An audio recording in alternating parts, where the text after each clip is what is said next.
Hey there, welcome back to another video. This time around, it is my review of the 2024 comic book sequel, Joker, Folie, Deux. Before I get around to sharing my thoughts on this divisive film, I would like to give a special shout out to Vontae for requesting this review. And if there is another film, TV show, or topic that you would like to see me discuss in the future, feel free to donate to either my PayPal or to my Patreon. Link to both is in the video description down below, and I'll try to get your request as soon as I possibly can. This isn't a good movie. This isn't a gem to me. This isn't even a good Joker sequel. But I don't think it's one of the worst films ever made, one of the worst comic book movies, or even one of the worst films of 2024. The direction in this film is incredible. This is honestly one of the best looking films that I've seen from 2024. This movie looks fantastic. Todd Phillips yet again did an absolute masterclass here when it comes to his camera work, the pans, the zooms, the tracking shots, the way that he utilized multiple different types of camera work in positioning. You had shots that are like looking down at Joaquin Phoenix with all the umbrellas and the rain. Other shots that are from different point of views, wide shots, medium shots, tight up close shots, uh, traveling shots. This is a film that definitely does provide the goods when it comes to the direction. Visually, the film is stunning. And I think a major part of that is definitely due to Todd Phillips and his skill behind the camera. So he didn't lose his luster, he didn't lose his touch here. The film still visually is very striking, uh, as well as having moments that um, are genuinely visceral and intense, but also moments that are comical in a warped kind of way. And the musical numbers, the way that they were shot, the way that he shot the choreography and everything was something straight out of a really high-end stage play. And there's a lot to like, let alone love about this film when it comes to its direction. So I don't really feel that Todd Phillips did a bad job directing this movie. He did a bang up job directing this film. One of the best things about this film is the direction. It's honestly the screenplay, which is co-written by Todd Phillips and Scott Silver, that is where this sequel slips up and ultimately falls down the same stairs that the Joker danced on in the first film. For the first hour and 40 minutes or so, the story and its take on the characters, as well as new characters that are thrown into the mix, and the musical number stuff, is at the very least tolerable and kind of interesting. It's not always executed that well or that efficiently, but it's still something that I could deal with and I didn't hate. But after a certain point in the film, which I will get to later, the film completely goes off the rails and it never recovers its equilibrium. And it just keeps falling down each flight of the stairs until it's over and what's left is a bloody mess. Now, the opening of the film, though, I have to admit, is very interesting. It starts out with a cartoon that's in the style of these older Warner Brothers cartoons. and it's about the Joker wrestling with his own shadow. And when you understand the overall context of what happens later on in this movie, the messaging in this script, that whole cartoon intro takes on a whole new uh, look, and it has a completely different impact. I think that was an inspired way to open the film. It was very creative and interesting and daring. And then after that, it's a really honestly kind of a generic prison movie for a good chunk of the runtime, where Arthur is now in a state prison. Now it says it's a state hospital, but there's no hospital orderlies. There's nothing that makes it appear like a hospital other than occasional scenes where prisoners take medicine. Other than that, it honestly seems like it's just a regular prison, complete with prison guards. The conclusion of the first film that features Arthur attacking his therapist and leaving bloody footprints on the floor of Arkham, and then going off and dancing and running away and then being chased by orderlies. That is never referenced in this film. So if you want to see like an answer to what happened at the end of the first movie with Arthur and that orderly, I mean the two orderlies and the other therapist lady, you don't get answers to any of that. It's almost as if the two writers just completely forgot how they ended the first movie, or didn't even bother to even provide any update or any information of what happened after the end of Joker.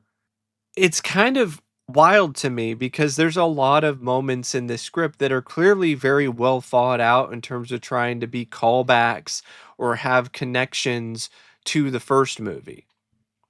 But nobody involved with this script ever thought about the ending of the first film for some reason. If they did mention it, it was so vague, or it was just some one-off comment that just went right by me, and it wasn't really made much of a focus. So Arthur is in this state hospital, and his lawyer shows up. She's trying to get Arthur to show a different side of him, to prove to people that he has a dissociative identity disorder, that the Joker is a split personality and it's not really who he is because his murder trial is coming up. He winds up seeing this woman named Harley at a music therapy session.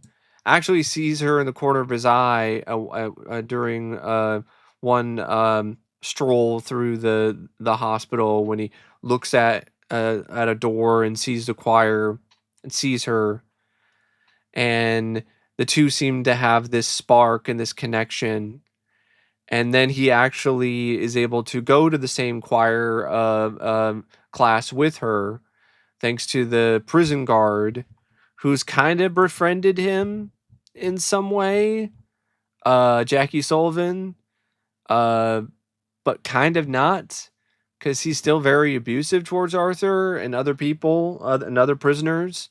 That leads to Harley and Arthur meeting and falling in love. And Harley is a singer, and she sparks a different side of Arthur, this more musical side.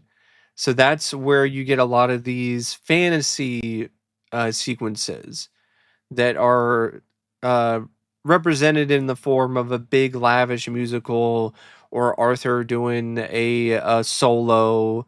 I think that is something that works in a smaller capacity than it is in the actual script.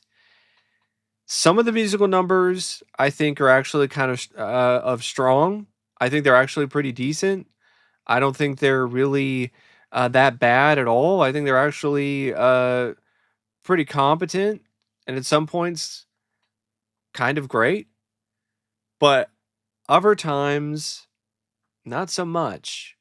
They're either repetitive or they just feel like they're tacked in there or just there because they wanted to fill a quota in terms of how many songs they have in the movie. And not every song or every musical number has the same emotional impact as the other. So that's why I feel some of them should have been cut out entirely. And it also affects the pacing of the movie because the movie just stops for these musical numbers more than once. And if the musical number falls flat, and if you have multiple musical numbers that fall flat one after another, then it really makes the film drag. Arthur and Harley, they hit it off and they almost escape because Harley set a fire when they were watching an older movie. But they get recaptured.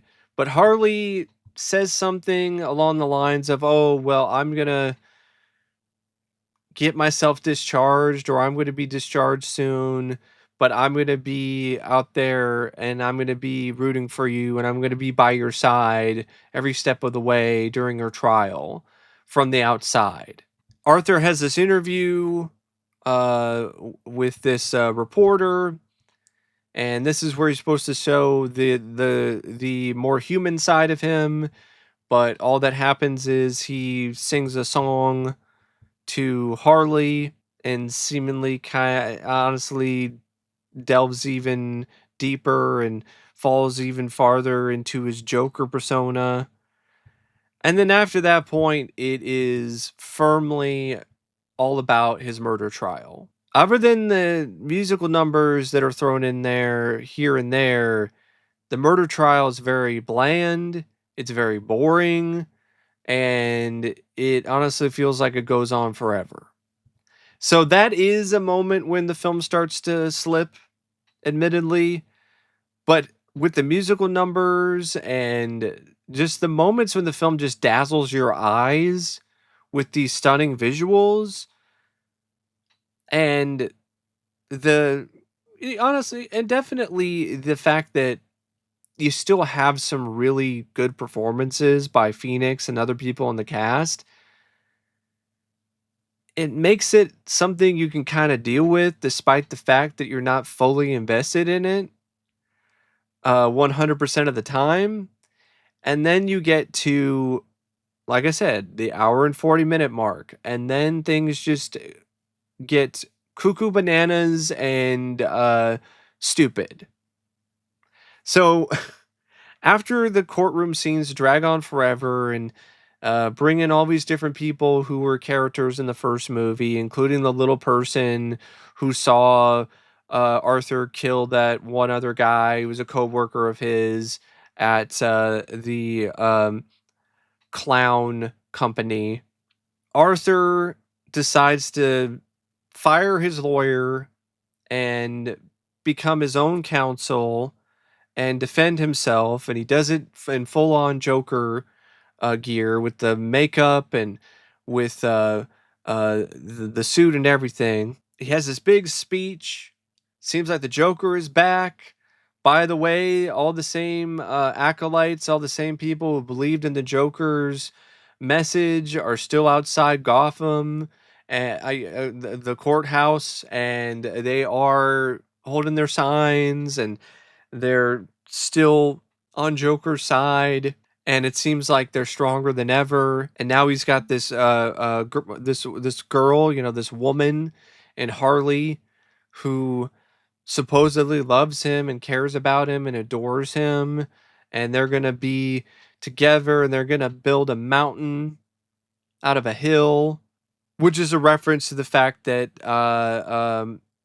Harley actually is carrying our first child because she got pregnant from Arthur in an earlier scene when she showed up when Arthur was put in a hole when he was still at the state prison hospital, and her and Arthur had sex in a very ugly and awkward sex scene, to be honest.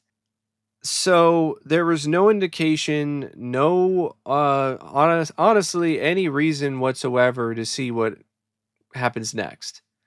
So I'll give the writers this. This is definitely a shocking twist, and it wasn't something that I saw coming, but that doesn't mean that it's a good thing because of what it does in terms of the damage to the overall integrity of the script, the integrity of the Joker character, the integrity of the first film. It's honestly really the point when this film genuinely starts to slowly kill itself and its full potential.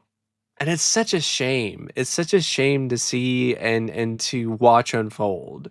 Because after the Joker decides to become his own lawyer and represent himself, has this big speech that galvanizes his base, and it seems like he is going to find a way to get off. And even if he doesn't, somehow he'll still escape and get away scot free and then become the clown prince of crime with Harley Quinn by his side.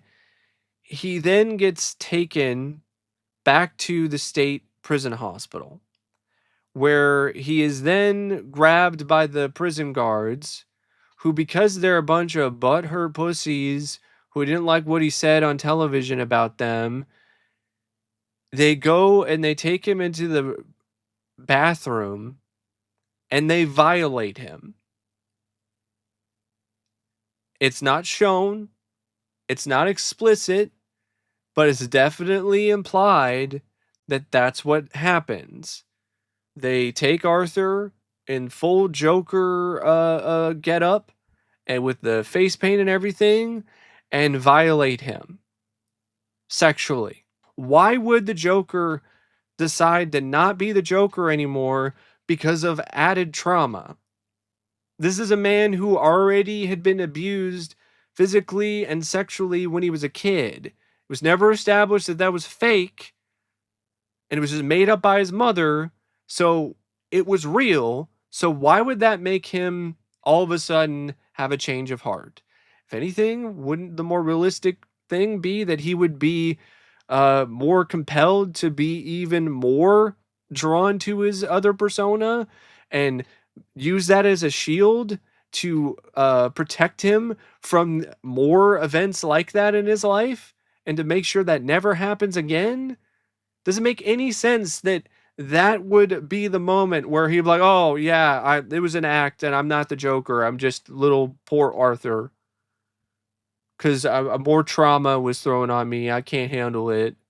They throw him back in his cell, and you see this shot of Arthur crying and being traumatized, and then he has to show up for his sentencing because he's decided not have any final remarks because he just said the whole "that's all folks" thing. And he's given a platform again to have another speech, and he struggles to talk initially, grabs the microphone, and then says that the Joker isn't real and confesses to all of the crimes that he did, and he also admits to the court that he killed his mother. And then he says that, "Oh, I wish I could start things all over again. I wish I could blow everything up and start over again. There is no Joker. There never was a Joker. I'm Arthur Fleck." Pisses off his base, uh, upsets Harley, who apparently was never really in love with Arthur. She was only in love with the Joker. And then a car bomb goes off after he's sentenced and is considered guilty for his crimes. And somehow he's the only one that survives the blast, despite the fact that it seems like everyone else in the courtroom is dead. At least it's implied that that's the case, because nobody gets up except for maybe Harvey Dent, who might as well be dead because now he's Two-Face. He's all scarred up. And he stumbles outside the courtroom. He gets picked up by these clowns who are dressed like him, and he freaks out in the back of the car when they're talking about how, you're the best man, like you're the Joker, like you get what you fucking deserve, stuff like that. And then he gets out of the car and runs away. He runs from the Joker. That's what he does. That's what Arthur does. He runs from the Joker. And he even runs past the same place that essentially, in a lot of ways, started the Joker when he was doing the whole sign flipping thing and those asshole kids stole his sign and hit him with it. So he runs right past that place. And he then finds Harley on the steps that lead up to his apartment. And she hasn't gone through with the suicide attempt, which is something she was going to do. She was about ready to do when he was calling her on the phone, trying to get her to be back with him, even though he said he's not the Joker. And the Joker isn't real.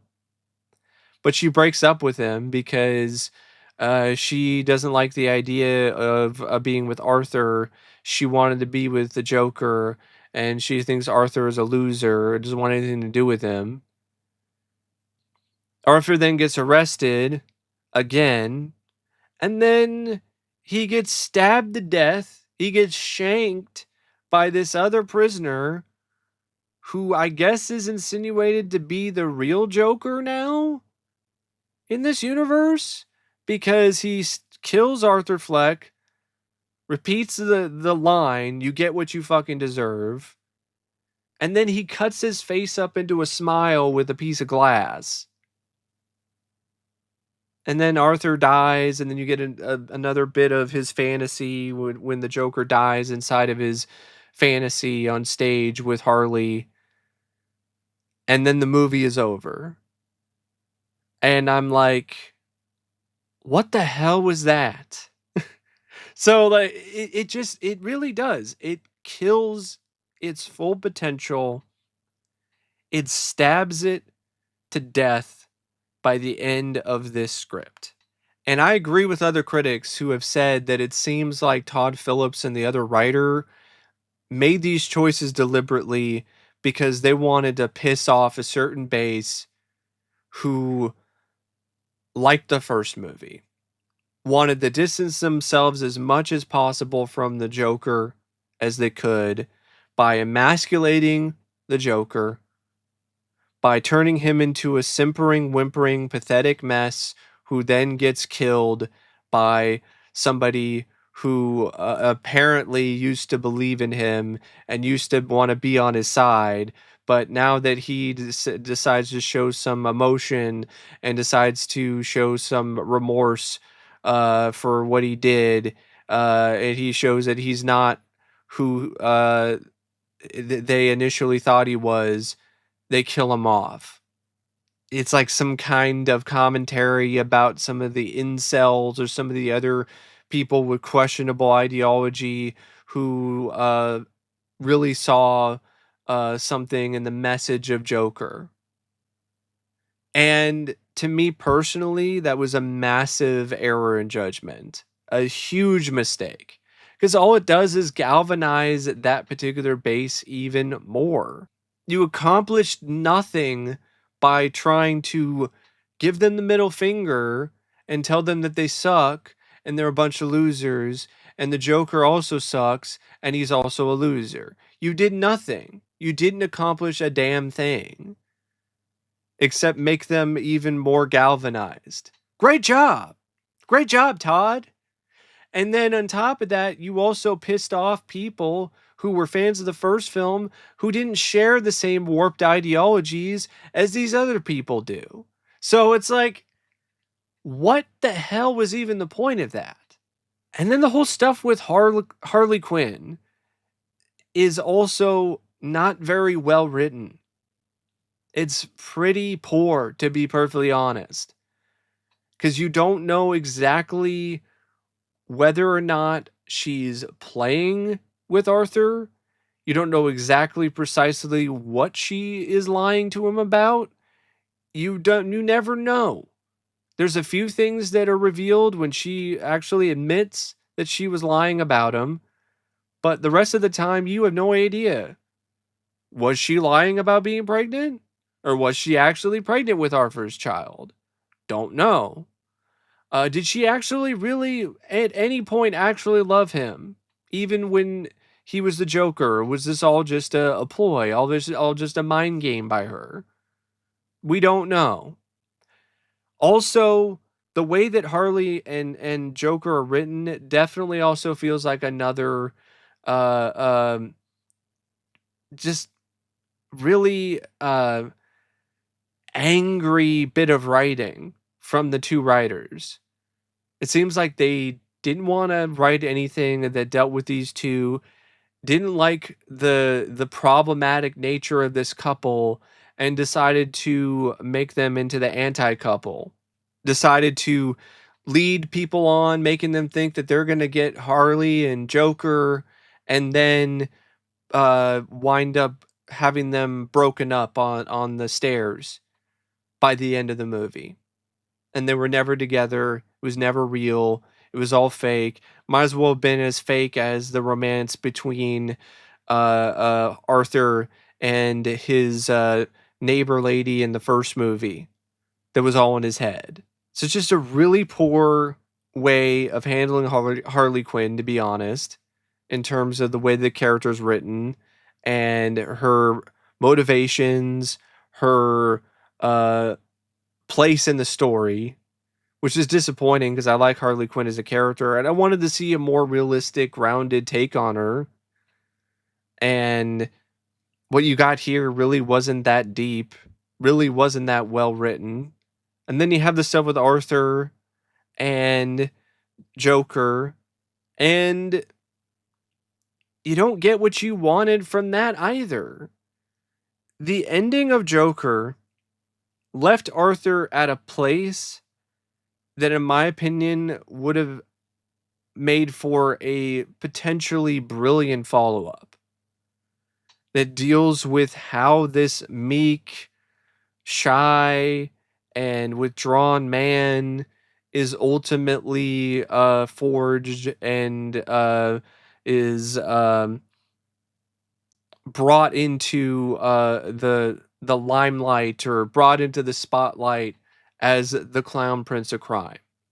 How does this man, this Arthur Fleck, become the larger than life Joker? This masterful mastermind of crime. How does he become that? How does he rise to power? How does he keep his power? What does he sacrifice in order to reach that power and to reach that pinnacle? What does he risk? And then bring in Harley in there as his uh, um, side piece, as his partner in crime, and how they meet and how their dynamic fits into everything. What's going on with Bruce Wayne after his parents were killed? Following up a little bit on that in terms of what's going on in his life. Maybe if there's any parallels between what he's dealing with what Arthur is dealing with in terms of the weight of things, or the path that's ahead of them both in terms of where they're going to go. What about the Joker's followers? Maybe focus on one of them in particular and their connection with Arthur and their rise up the ranks within his organization. What's going on with the police? Maybe even throw in Commissioner Gordon. Maybe even have some of these other things. There are honestly a myriad and a multitude of different things that these writers could have done with Joker 2, and those would have been so much better than whatever the hell this was. This was risky. This was daring. This was definitely something different, but that doesn't mean it was good. And it doesn't mean it was a worthy follow up or a good successor to what came before it. In a lot of ways, this script is like if you had The Godfather Part 2 and it was confusingly part musical for some reason. And then Michael Corleone, he never rose to power. He wound up going to prison at some point, then had a trial, and maybe it seems like he's starting to, get a little bit of traction, maybe get some people on his side in the mob and outside of the mob with some charismatic speeches. But then he says something a little too off color or out of line about somebody, and then he winds up getting anally assaulted in prison later. And then he goes from that moment to confessing to his crimes and then becoming an informant later on for other people in the mob. And then he winds up getting whacked by the mob at the end of the movie. You'd be like, what the hell was that? That was the worst Godfather sequel I've ever seen. Now, I will give the film this. It's got a pretty good cast. I mean, Joaquin Phoenix, once again, is very solid. Uh, does some really good work here as Arthur Fleck in the Joker. He's not a very good singer, but he makes it work with a couple songs. Lady Gaga, she's a much better actress than what she shows here. This is definitely one of her weaker performances, but at the same time, she was not given a very good script to work with. There really wasn't much to her character other than her trying to manipulate Arthur and falling in love with the fantasy of the Joker. Other than that, and being obsessive and clingy and simping for Joker, there really isn't much you can really say about her performance. The singing was fine, but I've also heard better from her in that department. Brendan Gleeson was also pretty good as the abusive guard who seemingly kind of cared for Arthur until he got insulted on TV and then was the ringleader in the assault. Catherine Keener was so as Arthur's lawyer. Pretty much just does the same acting that she's done in everything. Zazie Beetz, it was nice to see her again. She had a good little role in it. Steve Coogan was a good bit of casting choice as this TV personality who interviews Arthur in Arkham. Harry Lawtey as Harvey Dent. No. It was just a really weird casting. The guy looked like he belonged to Downton Abbey. Like what? And what? What the hell is this? Like he was. It seemed he looked like he was 18. He looked like he was Harvey Dent from Gotham, not Harvey Dent from whatever version of Batman that this film was supposedly taking place in terms of the universe. Leigh Gill was back as Gary Puddles and was fine. Um, and so were a few other people as well when it comes to some of the other actors and actresses. And I have to be honest, when it comes to the dream sequences and the fantasy scenes, the musical stuff, Joaquin and Gaga did have some good chemistry. And they did have a good on screen presence. But when it comes to some other scenes, the chemistry wasn't really in the same capacity. And honestly, it was just a very mixed kind of thing. I don't think they were the worst on screen duo when it comes to the Razzie that they won for this movie. Now, when it comes to technical aspects, this film is tremendous. The cinematography by Lawrence Sher is stunning. It is spectacular, and it is honestly some of the best cinematography of that year, bar none, without any doubts whatsoever, if you ask me. Gorgeous looking film. The editing by Jeff Groth, I also felt was for the most part was great, despite it being a long film and being slow and plodding in terms of its pace. It really didn't have anything to do with the editing. It had to do with the script, and it had to do with the story. It had to do with how the musical numbers were placed into the overall film. Speaking of music, the score by Hilder was once again great. I thought he did some really grand work here, incorporated some elements of the score from the first film, and then added some new ones. And the musical numbers, the different songs that were used, some of them worked, like For Once in My Life, They Long to Be Close to You, Gonna Build a Mountain, That's Life. You know, there's a few moments. Bewitched, I didn't mind that one either. But there's not a lot of songs, in my opinion, that I've found to be that memorable, probably because I'm not really that well versed or really that big of a fan of that particular era of music, which is where the majority of these songs were culled from, which is like honestly before my time. But there were some that I didn't mind and had some good vocals by Gaga or Phoenix and had some good instrumentals. The film also does have its merits in other ways. Once again, some really nice costume design, some great art direction and production design.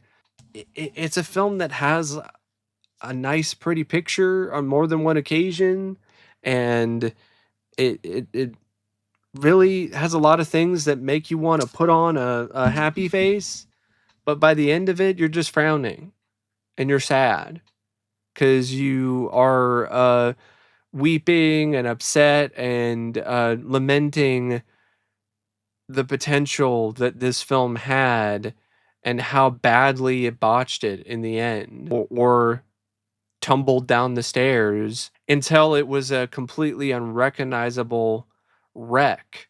So that's just my thoughts on Joker Folie Adieu. And until next time, I'll see you later. See ya.